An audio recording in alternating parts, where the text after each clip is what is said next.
It won't be a popular view for left-wing thinkers and universities, but a powerful new book shows that two-parent families are better.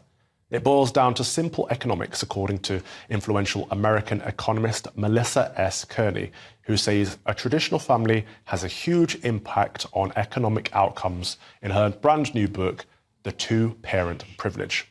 So is woke anti-family ideology destroying British prosperity? Well, who better to discuss this than Tony Rucinski from the Coalition of Marriage. Tony, thank you so much for coming on today to talk about this very important issue. Well, thank you for having me. And thank you, by the way, for all the stuff you do, not just on GB News, but outside of GB News, supporting organisations like mine up and down the country in your own free time. Yeah, it's great work. Thank you, thank you. Well, run us through this. How is woke destroying the family? Well, so the information in this book is nothing new, Calvin. Everyone knows that growing up with your married mum and dad is a super predictor for you doing well in life. And that's been known for a long, long time. But for some reason, we don't seem to be talking about it. We won't talk about it, which is the ironic thing. And the problem is, so you mentioned in your intro there that marriage rates have fallen.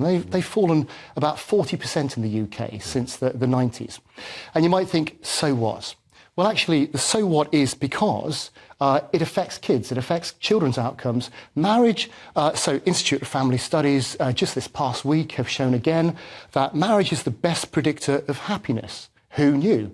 Marriage is the best predictor of kids doing well in school, of kids having good mental health, of kids doing better financially in life, of kids having good physical health. So many different things. Marriage, for some reason, growing up with your married biological mum and dad has an impact and makes a big difference.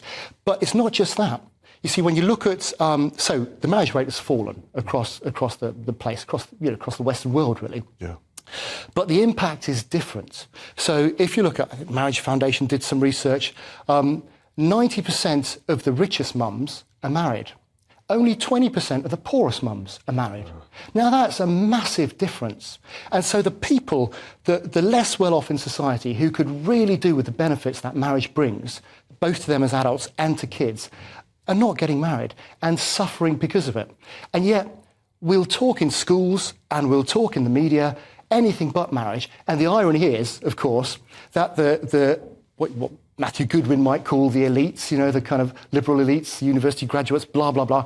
Those people are more likely to get married and live good lives, you know. Whilst down talking it. Absolutely right. And it's like, you know, they'll talk left but walk right, if you like, from that point of view. And so my question is, Coalition for Marriage, the UK's largest pro-marriage organisation representing tens of thousands of individuals and groups who promote man-woman marriage. Yeah, and we got supporters from all faiths and none. And the question is, how do we get to a place where we can promote this thing which is good for individuals, is good for kids, and it's actually great for the prosperity of a nation? And I get that some people are offended by that concept. And, you know, we can go into that if you want to. And even, you know, it's not a question of... you recognise that sometimes marriages don't work. You know, adultery, abuse, abandonment. Yeah. No one should have to put up with that stuff. But on the whole, on a population basis, marriage is a really, really good thing. How do we overcome our little stuck in a rut place now where we can talk openly, teach kids about the benefits of marriage, and that actually growing up and being married and having kids... It's the most fulfilling thing you can do. An objective good is an objective good. Yeah. So people can talk about alternative lifestyles as much as they want, but you should still be able to promote... And that's the key thing. Family. This isn't a value judgment, right? This isn't saying, oh, my value is this and your value... This is looking at the data, looking at the stats. And it's not a close-run thing, right? Growing up with your married mum and dad, it's immense in terms of the outcomes and the benefits. Yes, there's always examples on both sides where it doesn't work and it does, but on a population basis, it's the most important question in our society today. You know, Carl Truman says marriage is at the heart of our culture war, and it absolutely is. And as an organisation, our question is, how do we get the conversation back to that? Not because, you know, it's a preference or it's an ideology, but because it's good for a nation. Well, in 1970, in this nation, 84 out of 1,000 men were married. Yeah. Now, today, 7 out of 1,000 men are married. Yeah, right. How do we flip that back round? Well, so there's loads of things. I mean, and there's loads of contributory factors to this. And one of them is, you know, you're talking about men there. Well, you know, it applies to women too. So we've got the whole of the organisation of our economy, really, and society is against marriage. You know, if you look at people at the poor end of the socioeconomic spectrum, if they're on benefits and they move in together, a mother and a father, they lose benefits.